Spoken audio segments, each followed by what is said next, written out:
Ladies and gentlemen, welcome back. We are now pleased to welcome Ms. Heather McMahon, the Senior Director of the President's Intelligence Advisory Board, to our stage.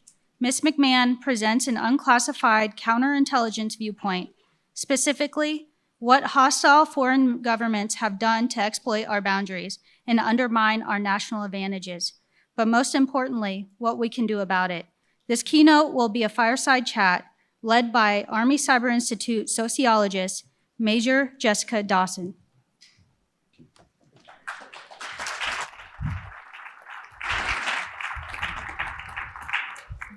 Good morning, Heather. Morning. I'm very excited for everyone to kind of hear what you have to talk about. Your background is in counterintelligence. So can you start us off with how you've seen the threat environment evolve over the last few years and where you see it's going? Absolutely. Thank you. First of all, I'm very, very happy to be here with all of you. So thank you for giving me the opportunity. I think the risks that we're facing in this domain, and certainly in the cyber domain, but also in the human domain and the economic domain, really are important to discuss as much as possible in a public forum, and that we can't possibly over-communicate about these risks and threats. Principally, what's changed over the last maybe 4 years is that finally there's a growing understanding that some of our vulnerabilities in cyberspace, in the supply chain, and in the human domain do have a real cost and impact. General McMaster is famous for many reasons, but also for saying that there's two ways that adversaries can attack us: unsuccessfully or asymmetrically. And clearly we've seen that adversaries such as the Chinese Communist Party, the governments of Russia, Iran, and others have certainly exploited us at the asymmetric level and found those boundaries and seams that exist between our partnerships, between our private-public partnerships, between our allies and partners around the world, and also within our own government and democracy to kind of exploit our inability to collectively bring our power to bear. I think the few important things that have happened is, one, we can talk about this threat now. We understand that intellectual property theft, which is one vehicle that I'll use to describe this risk to the audience because it's very visceral and there's a lot of evidence on this. Intellectual property theft has cost the United States and other democracies dearly over actual decades. Denny Blair and other former DNIs, the IP Commission, and others have valued the loss of intellectual property transfer sponsored by the Chinese Communist Party at between $225 billion to $600 billion a year. That's a staggering amount, and it didn't happen. It did not happen in a vacuum. Can you back up to the original slide? There we go. And at the same time as we've had adversaries identify these asymmetric risks and exploit them against us, we've had the transformative nature of technology, which has allowed us to have the military, economic, and technological advantages. This technology, as you in this audience very well know, is dual use in nature. Here's a semi-recent Washington Post political cartoon kind of describing, making light of this situation, perhaps gallows humor, but I think it's very apt. Here you have a person saying that, my Chinese clock is spying on me, my Chinese, other equipment has noticed us talking about this, and Facebook is exploiting our predicament, and we're under attack by our other Chinese electronic equipment. I mean, this is making light of the situation, but how much different is that from actual reality at this point? We have knowingly inserted this technology in our lives, in our business processes, in our governments, even in our homes, without a full thought of the dual nature of that foundational technology, which, yes, allows us to bring immense power, intellect, logistics, everything to bear at a particular time and space. But a savvy adversary can look at that the other way and oppose us asymmetrically in ways that are difficult to attribute, that are cheap and easy for them to do comparatively versus all of the embedded infrastructure and effort and all the investment that we've made to make these technological advances possible to begin with. So one of the things that you mentioned is the amount of loss that we've had from the intellectual property. How is that actually part of this asymmetric threat? What is the real impact of them just gaining access to, how to build the latest widget? So, I mean, it's much broader than each individual cut, so to speak. We're kind of suffering, the famous death of 1,000 cuts.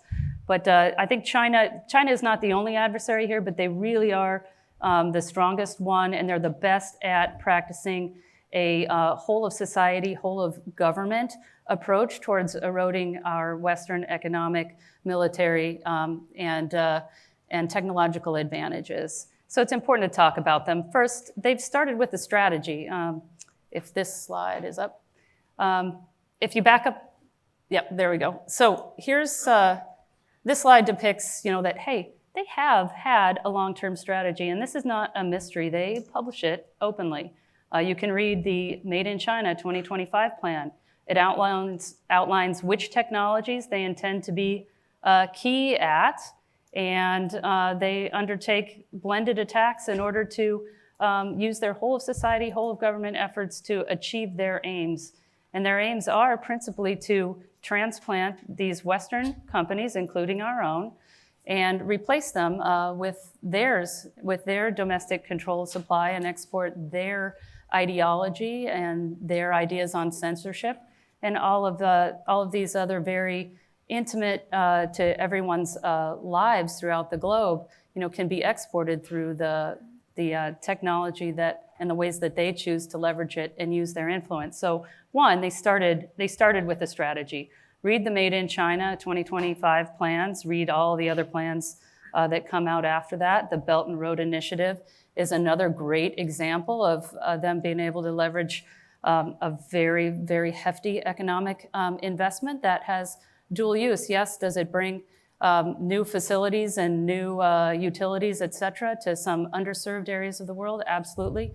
But it also affords an information environment that favors the Chinese Communist Party and disfavors free and open societies and democracies such as our own. So when we talk about this idea of free and open societies, one of the strengths that China has is that it can leverage, it really is leveraging a whole of government, whole of society approach right now. How do we compete with that when we don't have that vertical integration from private sector to public? So how do we get the private sector to think about things in terms of risk and get government to provide some oversight and some assistance when we are dealing with things like intellectual property theft and that sort of? Yeah, I think part of the problem has been to this point that we haven't communicated enough about what our risks are and what the threats are. When you look at the way that we have been working in the war on terror and the way the intelligence community has really been focused on intelligence and law enforcement on sharing information that pertains to risks and threats. We have not yet done that to the level that we need to on the front of protecting our critical technologies and intellectual properties. There are some great steps that are being taken at that issue, and we can't possibly do enough in those areas. It is an interesting, the way that this economic problem, or this problem shows itself from the economic venue is that we have optimized, to support the Defense Department in the intelligence community. We have mostly prioritize how we would support the intelligence community in actions abroad in a combat zone. We haven't applied that thinking to what are the impacts of the supply chain. Can we trust all of our products? How should we be looking at the supply chain differently, and what measures should we put in place around our supply chains that should guide our economic decisions, and what are the things that we allow in our wires so that we know that we can trust it. Those are many of the things that we are just beginning to partner on with the private sector and also across departments and agencies inside the government. It's a very sort of a new field for the intelligence and counterintelligence discipline to be sharing that information, but we can't possibly share that information broadly enough in order to turn the tides on this problem. So a lot of folks, eyes kind of glaze over when we start talking about supply chain and logistics, and everybody knows that, the professionals talk logistics. But what are some specific examples when we talk about securing the supply chain from an intelligence perspective and the cybersecurity perspective? What are some examples of areas that you think that people in this audience could really kind of sink their teeth into and like specifically kind of conceptualize this? So absolutely, and I'll out myself. 5 years ago, I thought supply chain was boring. I was a counterintelligence professional who thought supply chain was boring. And so I can admit that, and that was a big problem. Supply chain is not boring. Supply chain is what people do. And you should look at it more broadly than just, are we gonna bring in this widget from somewhere? Where is it from? Who made this? It's more broadly than just that. It's who designed the widget, who does the software upgrades to it, which parts of this end item are built by a foreign adversary state-owned enterprise, and do we think there's a problem with us getting those particular widgets from, let's say, a Chinese state-owned enterprise during a time of conflict? And if we do get it, should we trust it? The complexity that a lot of the technology that we've built makes it very difficult to predict where the vulnerability might be, but what you could predict is that there is a vulnerability. And if you look at all of these things together more broadly, I'm sorry I talked about widgets, but you also have to talk about the people and the services that would access that facility. So supply chain is so much more than just stuff. It's who developed it, who designs it, who upgrades it, who brings it into the facility, where is it employed? If you're moving it into, and it's involved in an information domain and you move it to Hong Kong, does that mean that all the data is gonna definitely go to the Chinese Communist Party? So it is a very interesting, dynamic field that we all can't do enough in. The other thing that I've heard said about supply chain as well, it's too hard. It's too hard, the supply chains are too, imagine a giant octopus with 1,000 tendrils always moving because vendors change and all of that. But the thing here is that this is observable. You can see where these purchases are made at individual times.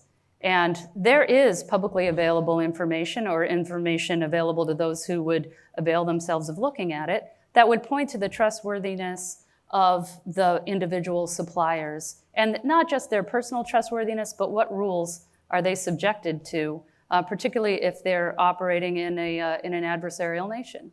These are discrete knowables, and if we applied the same sort of talent like we applied to ad tech, driving us all crazy with targeted ads, if we took that IQ and applied it to this problem, this would not be a problem anymore.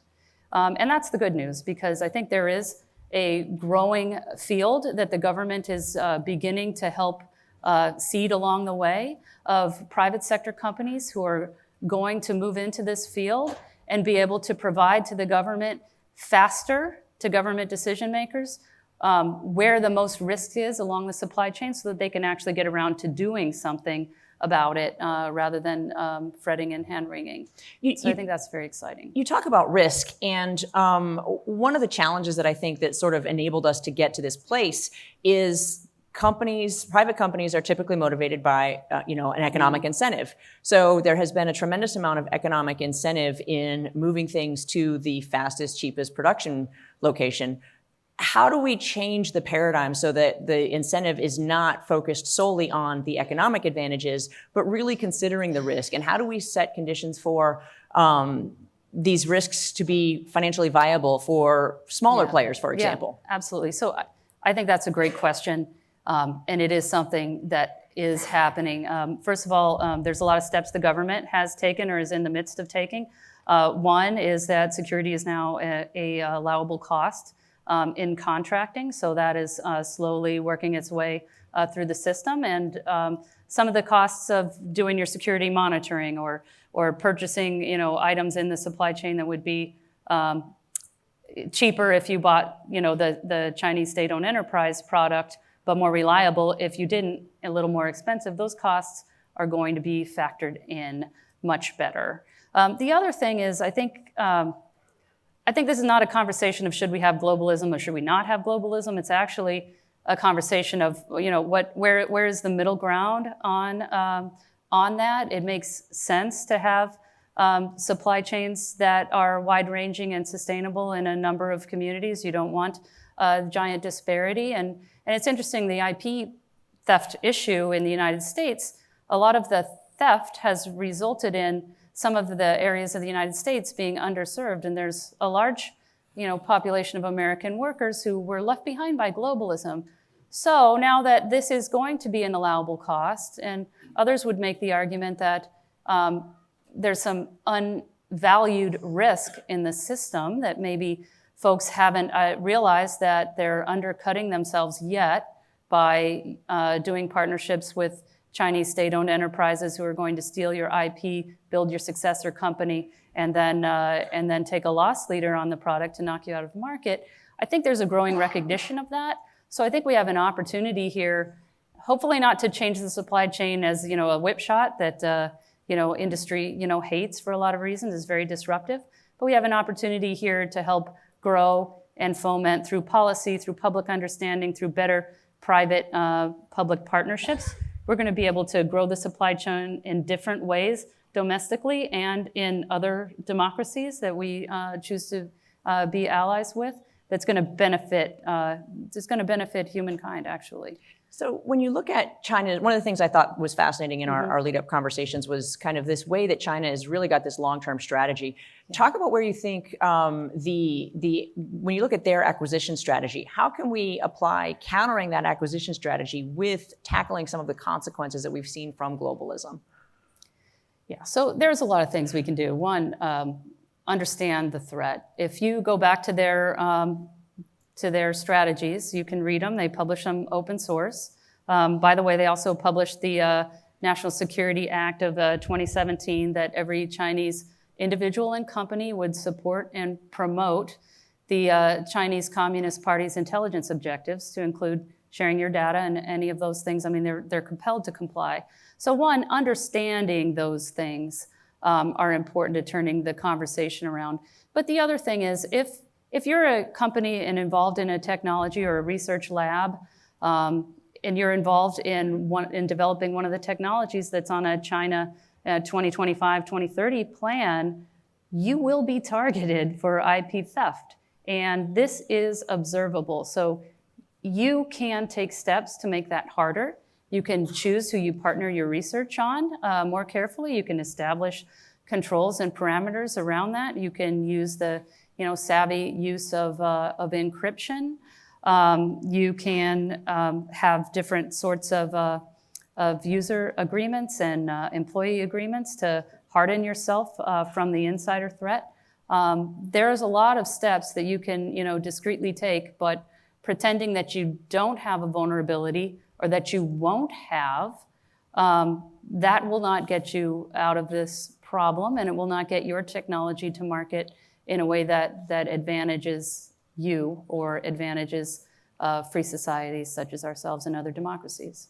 One of the challenges that I hear you talking about in here is, we're talking about these companies' responsibilities to protect themselves, to harden their ability to be attacked on the intellectual property theft and the development. But where are the boundaries? One of the things that you hear people talking about these days is, this idea that we're all global citizens and that national boundaries don't matter anymore and we should do away with them. How do we convince companies that there are national interests at play and incentivize them to be aware of those, but also that government has an obligation, or maybe it doesn't? How do you feel about government having an obligation to help protect companies that are doing work that may be vulnerable? So I think there's definitely some carrots and sticks, that can be used to improve this. But definitely, the private sector is waking up to this issue. I think to treat them all as one group, that maybe the tech sector doesn't understand this. That's absolutely not true. Every organization, every individual is different. But by and large, the tech sector understands a lot about this. And also, fortunately for us, some of the ways that the Chinese Communist Party has been advancing their interests, we have bipartisan agreement that these sort of things are wrong. Kind of the overstep with trying to censor the NBA, is one example. And just the mere fact that you have Hollywood entities, Judd Apatow recently tweeted about this. There are others. The South Park program, South Park, makes fun of doing business with China. Does a pretty good job of bringing some humor into it, but also stating, a lot of fact. Just that there is discussion on this topic from multiple political ideologies and multiple industries and other interest groups, I think is very important. I think earlier we were talking about the Uyghur groups in China, and I think they bring up an interesting point because the Chinese Communist Party in this case is employing technologies, partly some that we built in Western societies, and they're able to use that technology to limit individual freedoms, freedom of religion, freedom of assembly, how you would culturally raise your children even in the home. They're able to use these technologies for bad. And I think there's a lot of international agreement that is not the way that most of us, want to go.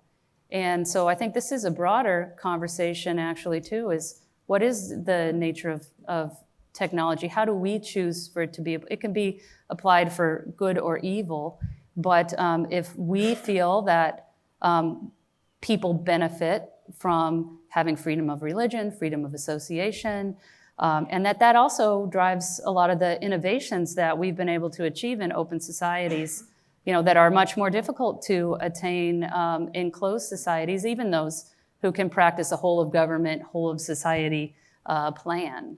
So. How does, so people tend to kind of think of this as, oh, this is China's problem, this isn't something that impacts us. But the NBA situation really sort of brought this to the forefront in a lot of ways because it was something that people were finally talking about. How can we capitalize on that, both from a private perspective and a public perspective, to really continue to raise awareness? Because I think for a lot of times, you don't notice what's not in the room, right? You don't notice who's not there. And the Hollywood example, for example, folks didn't realize until people started pointing out there are no movies out there that are critical of China, for example. How can we capitalize on sort of this overreach that's occurred and continue to build awareness, but then put that into policy? Yeah, so I think a lot of those things are already happening, but it is interesting that you asked the question because, I work on this every day, worked on this every day for at least the last 5 years. I wake up thinking about this problem. I'm affected with this problem. But I think this is a problem that we can actually solve. Like the first cartoon I showed you, like we did this to ourselves. We bugged ourselves. We went to max globalism and without a thought for security. We thought about cost, schedule, and performance and everything with, only maybe small afterthoughts for security and not enough endurance to work an issue, all the way through. But we can absolutely turn this around, and what we can do is change our mindset around risk. There's going to be risk. The fortune always favors the offense, and I'm really glad people, largely don't want to attack us kinetically. What a wonderful world, but they are going to continue to attack us asymmetrically, which brings us back to the beginning. We need to, with focus and intent, understand that we have vulnerabilities, seek them out, not hide from them where we find them, work to quickly remediate them, share that information so that our allies aren't afflicted with the same problem, so that we solved it for this company A, but company B still doesn't know. These are the things that we need to work about. This is the new normal. We've fixed this in other domains, and we can fix it in this one too. What are some of the ways that we can use economic incentives to try to fix some of these things? Because when we look at sort of the winner-takes-all idea of the economy that sort of kind of evolved over the last 40 years or so, we see that, if I'm not first to market, I'm last, and to make a Ricky Bobby joke. But that was lost in everyone, apparently. No, a few Gen Xers in here, we get it. So, but how do we get that paradigm to shift? Because right now, the dominant economic model is, and you had talked previously when we were talking before about maybe staying private, but what are some of the ways that we can really help shift that economic model? Yeah, so I think a lot of the dialogue in the public sector has been good. it's kind of interesting how the tech companies have been called to account, by the public for their use of personally available information that maybe didn't bring value to the individual's lives. It's good that we have that conversation. At the same time, I mean, think about the top companies that you know now. Did they exist 50 years ago? Some of the companies that we may be captive to now, in that they are the bigs right now, but there's a new disruptive technology or process coming in that will replace that.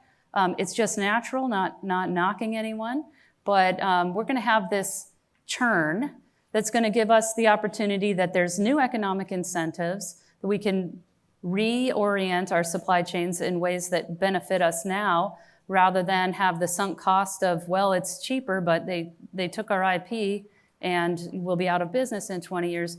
Those kind of things are going to be hopefully readdressed.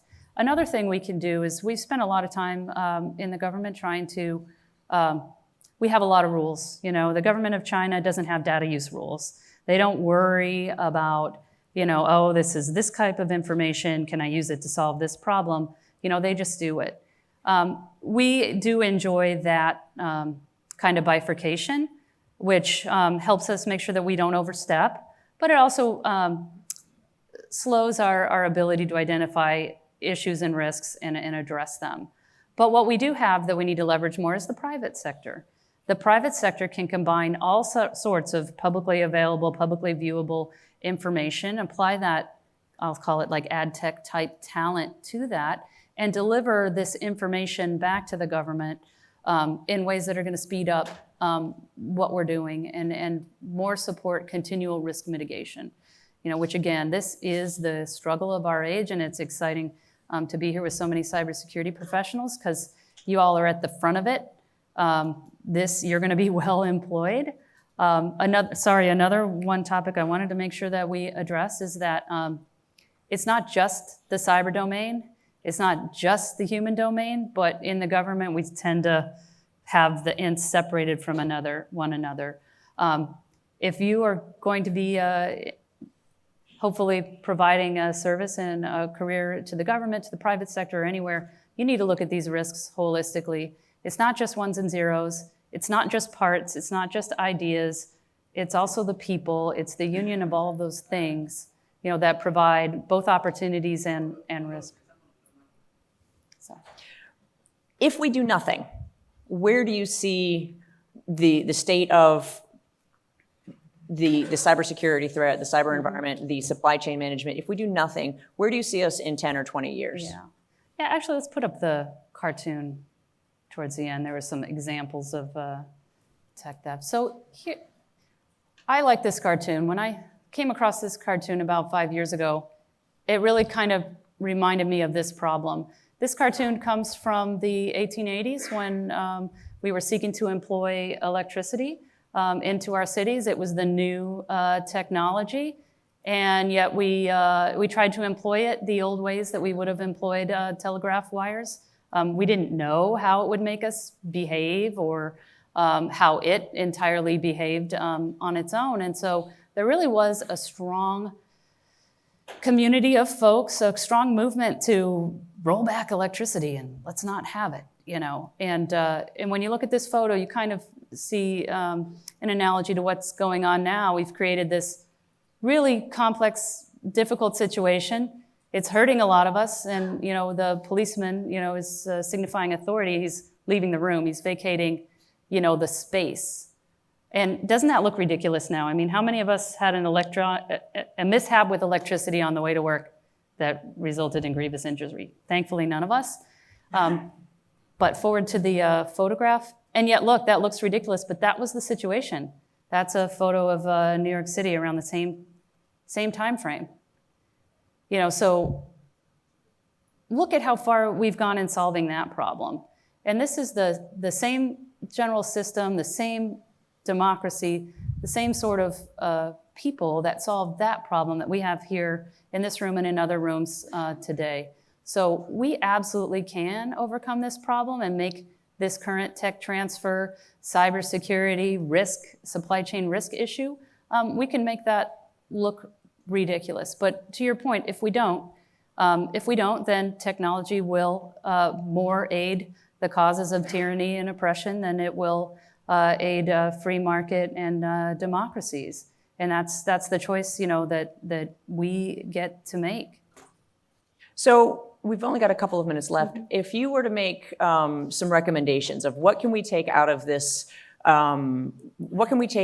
conversation and really go and do with, what would you ask that people pay attention to, and what are your recommendations, kind of 2 minutes or less? One, understand that you will have risks in whatever process you have. If you're doing something and you think that you're boring and unimportant, look at the China 2025 plan. If you're on there even tertiarily, or you touch the government, the defense, the biotech industry, you are not boring to adversaries that would want to harm you by stealing your property, by inserting malicious code, by misusing your processes. So understand that it's natural that you have these vulnerabilities and look for them with focus and intent. Two, we have got to, between the public sector and the private sector, we've got to reduce the barriers to sharing information. We have to tip the tables in favor of our defense.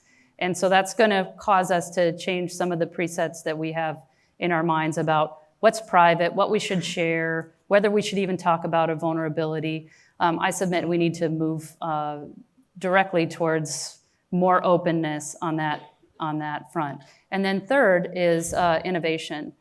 We need more of our children and more of our workers to go into STEM. We need STEM, but we also need the other sciences that enable them.